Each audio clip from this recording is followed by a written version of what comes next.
Y de Javiera pasamos a directo, le agradecemos su visita, está con harta pega, como decimos nosotros, Eduardo Barra, Seremi de Salud. Seremi, ¿qué tal? ¿Cómo estás? Gracias por estar con nosotros. Hola, muy buenas tardes. Muchas gracias a ustedes para tenernos acá, para poder conversar, como yo señalo permanentemente, cosas de interés para toda nuestra comunidad regional. Sí, bueno, una de ellas es la que usted acaba de observar. ¿Qué le parece en ese sentido? Que lamentablemente hay zonas en las cuales todavía se convive con la puntera, que no llega el agua potable y eso se traduce también cuando no es bien usada, hervida, por ejemplo, en problemas de salud. Indudable, además que debemos pensar que todo lo que significa el desarrollo del agua potable rural es una tarea que va desde los municipios, pasando por los vecinos organizados e indudablemente participando también otras estructuras del gobierno a nivel regional, ya sea Subdere. Nosotros como Seremi de Salud también tenemos actividades al respecto. Ahora, lo más relevante es que esto se levante como un problema para que se pueda desarrollar a partir de las comunidades, porque son ellas las que lo viven. Y tal como señalaban en la nota, hay agua probablemente para riego, pero no hay agua para beber porque no es potable, porque esa agua de puntera requiere de tratamientos para hacerla potable. Y ese es un tema que hay que conversar con la municipalidad y también con los organismos respectivos. Bien, qué bien hacer esa observación. El motivo de acá traerlo es, entre otras cosas, obviamente informar sobre este tema, hablar sobre una serie de temáticas. Han hecho una campaña bastante fuerte por la vacunación COVID, bivalente por sobre todo. ¿Qué podremos evaluar en este tiempo? ¿En qué situación nos encontramos? Mira, si tú me hubieras hecho la pregunta hace 10 días, yo te habría dicho, no es realmente una preocupación enorme, porque hay disminución clara de la sensación de riesgo de nuestra población, incluidos los funcionarios sanitarios, y por ende hemos tenido un lento proceso de vacunación con la bivalente, incluida en la población específica de funcionarios y funcionarias del área sanitaria del país, tanto hospitales, atención primaria y en otras reparticiones. Lo claro es que nuestra constatación nos lleva a que como Ministerio y Seremi de Salud en la región asumamos esto como una tarea de primer orden, por razones que son muy sencillas. Primero, la pandemia, tal como hemos señalado, se mantiene con nosotros, no ha terminado. Y estamos teniendo mutación de los gérmenes, de los virus específicos que la generan. Se están produciendo, producto de estas mutaciones, nuevas variantes, nuevos linajes. Y si bien hoy en día en el mundo occidental la cepa Omicron sigue siendo la predominante, lejos, claramente hay una serie de subvariantes que tienen una agresividad enorme desde el punto de vista de contagio, por suerte no tan significativo respecto de su efecto en la gravedad de la enfermedad.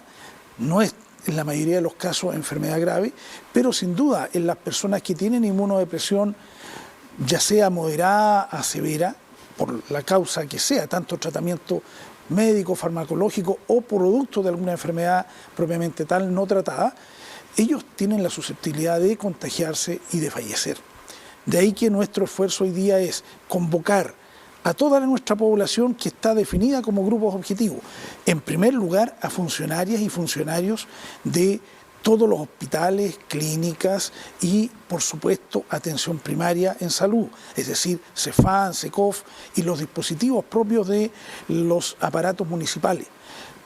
En segundo lugar, todas las personas mayores de 60 años y, por supuesto, los menores de 60 años y mayores de 12 años que tienen enfermedades crónicas y que los hacen, por ende, más susceptibles de enfermar con gravedad. En las cifras de mayores de 60 años, ¿en qué situación se encuentra la región del Biobío en la vacunación de COVID, en la bivalente?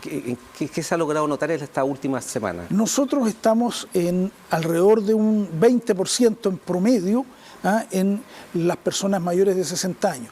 No te olvides que partimos recién con mayores de 60 años. Estamos hablando de pocos días.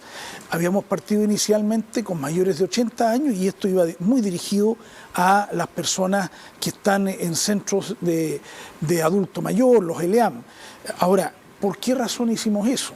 Porque esto tiene razones epidemiológicas y que no son capricho de la autoridad sanitaria, esencialmente porque constatamos que a nivel nacional el 50% de las personas que han fallecido producto de la infección de COVID son mayores de 80 años. De ahí que definimos partir con ellos.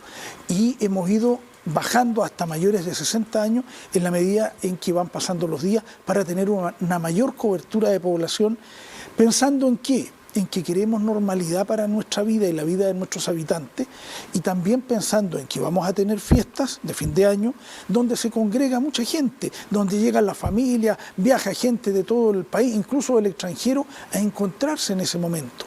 Y la idea es que no signifique un aumento de contagio y que tengamos alguna situación de gravedad en la familia. Pero ahí podría haber un pico. Hace un tiempo atrás me recuerdo cuando estuvo precisamente conversando sobre la misma temática, hablamos de pico. ¿Es el mes, los días preocupantes, diciembre, Pascua, Año Nuevo? Y vacaciones. Y vacaciones, el periodo verano. estival, claro. Por mucho que haya mejorado el clima, indudablemente que tú vas a tener encuentros con amigas, amigos, y eso significa contacto. Y si nosotros no tenemos un control adecuado, podemos contraer la infección, que para la mayoría de la población sigue siendo algo banal hoy día. Ya no es la magnitud de lo que vivimos años previos, pero indudablemente que no sabemos a quién le puede significar una enfermedad de mayor gravedad, incluso de desenlace fatal. Pensando en los mayores de 60 años, en los menores que tienen ya enfermedades predecedoras, ¿para cuándo podríamos tener la cobertura del 100%, siente usted? Ya estamos en un 20 en adultos mayores. ¿Para cuándo eventualmente? Haciendo periodismo de ficción. Sí, esto es ficción absoluta, sí, pero nuestra aspiración es poder lograr eso durante el periodo a fines de enero, de tener al menos un 50% de la población objetivo vacunada. Yo te digo, esa es nuestra aspiración, situándolo un poco más hacia la realidad. ¿Por qué? Porque tenemos que, y en eso les pedimos mucha ayuda, combatir esta sensación de que no, si no pasa nada con la infección. Y la verdad es que a un porcentaje importante de la población no le pasa nada. Tienen razón, es un leve resfrío. Pero el problema es que todavía tenemos mucha gente que se está infectando de gravedad en algunos casos, por suerte los menores, que implican uso de camas hospitalarias. Y una cama hospitalaria en una sala significa bloqueo de una sala. Y eso significa seguir perpetuando también la lista de espera que tenemos que resolver y que en la práctica estamos indirectamente afectando al resto de la comunidad. Este no es un problema mío, ni tuyo. Este es un problema de nuestra comunidad en global. Aquí ninguno está viviendo en una isla. Somos todos comunidad y en ese sentido tenemos que entender que lo que nos pasa a uno repercute en el resto.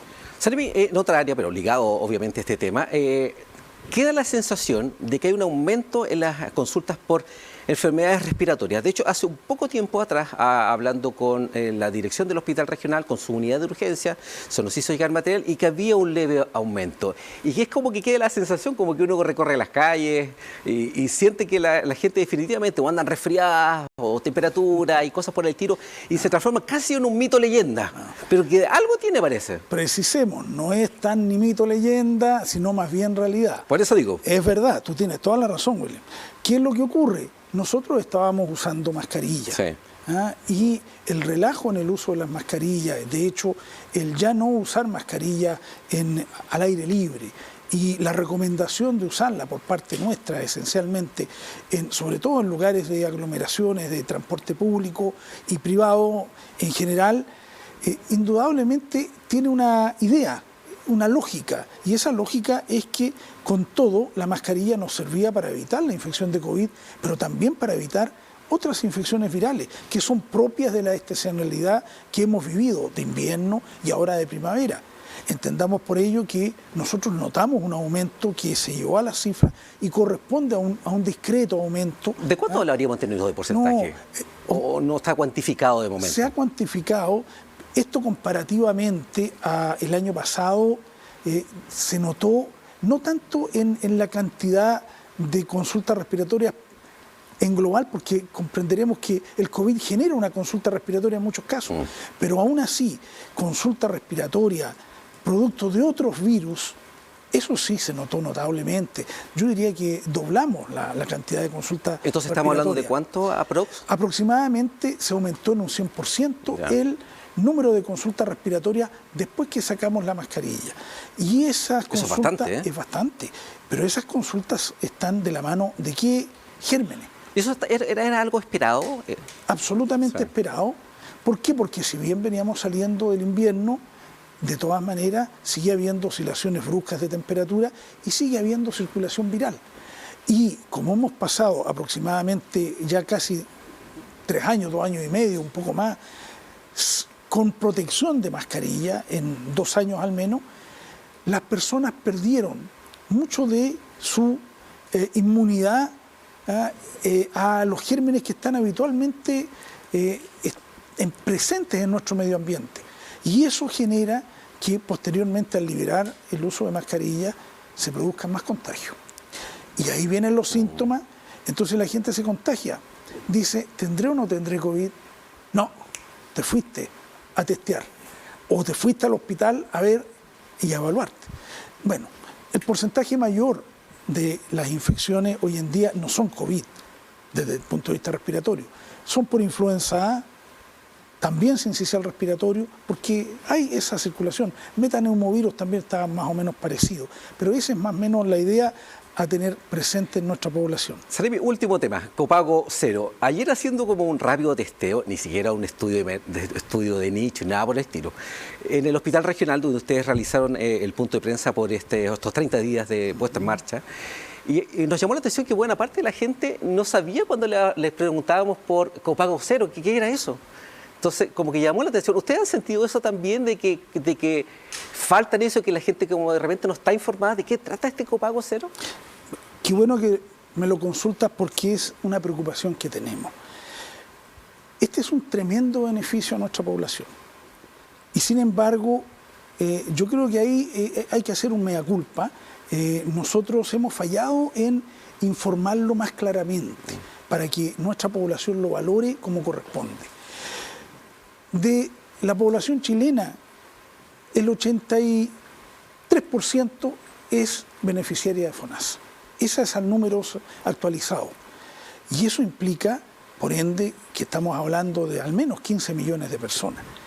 Y dentro de esa población beneficiaria de FONASA, se ha logrado que dentro del sistema público, la consulta, la cirugía, la atención de especialistas, lo que conlleve la atención médica, sea absolutamente gratuita.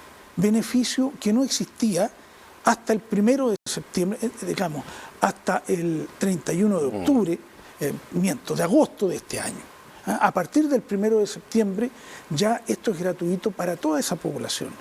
Y eso significa un ahorro en el gasto de las personas para atención de salud enorme. Nosotros hemos hecho una evaluación a través de los datos del FONASA, y en nuestra región significa más de casi 700 millones de pesos ahorrados en la población en un mes, o sea, desde el 1 de septiembre hasta octubre.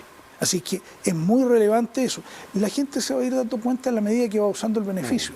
Nosotros lo vamos a cacarear, como se dice qué bien que sea así, vulgarmente. Lo vamos a insistir porque nos parece muy relevante, y esta es una definición política del gobierno de nuestro presidente Gabriel Boric Font, porque también apunta a avanzar en lo que significa la salud como derecho social.